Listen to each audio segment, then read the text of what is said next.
In this video, let's look at how you can declare an array in PineScript. So to use an array in PineScript, you first have to declare it and specify type of your array. In PineScript, you have a few ways to declare these arrays, and let's look at them one by one. So if you have an array of simple variable types, then you can declare it the same way almost as you define your variables.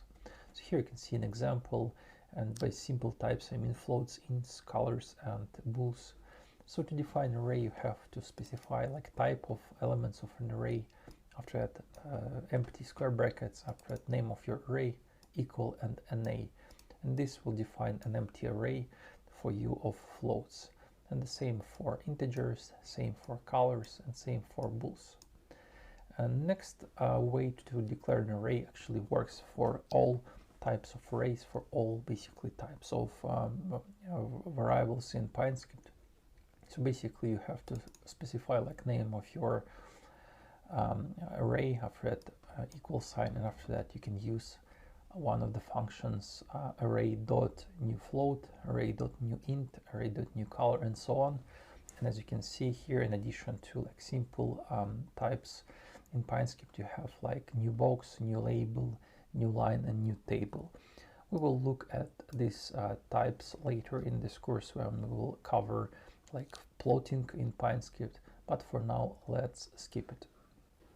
Also with arrays you can use the same var and var ip keywords to make your arrays global basically, and not recalculate them for every bars, so it works pretty much the same way. Also, before we cover it, how to create like an empty array basically with like 0 elements, but also you can create non-empty arrays as well and fill it with some values. And there are like two main ways to do that. So first one is you can use the same array.newFloat function. Before you passed like 0 for that, it means a number of elements, but actually you can pass like number of elements do you want to insert in your array, and next, as the next argument, you have to specify what should be the value for all these elements. So it will fill your array with these values. And the second is more interesting, and probably the simplest way to fill your an array and define it is to use array.from function. And here you can specify just using the comma bunch of elements. You can use any amount of elements here, and you can just specify them. PineScript will scan them, basically will understand itself that it should be like float or int or color or bool type of your array, and after that it will create you an array with like 5 elements. And as you can see, it's probably the simplest one you can work with. Also in this video I want to show you how you can better like explore and display your arrays on your chart. So let me add this to chart and I will explain you a few concepts.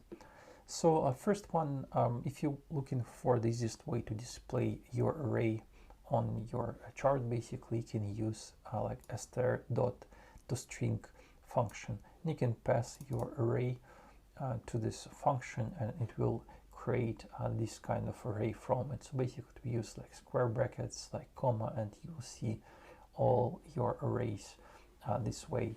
So it's quite useful.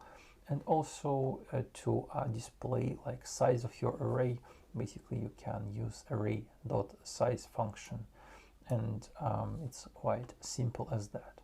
If you're looking for a fancy way to display your alert, you can use tables. We'll cover it like tables a bit later in this course, but just to give you an idea how you can display your arrays, you can create them like that.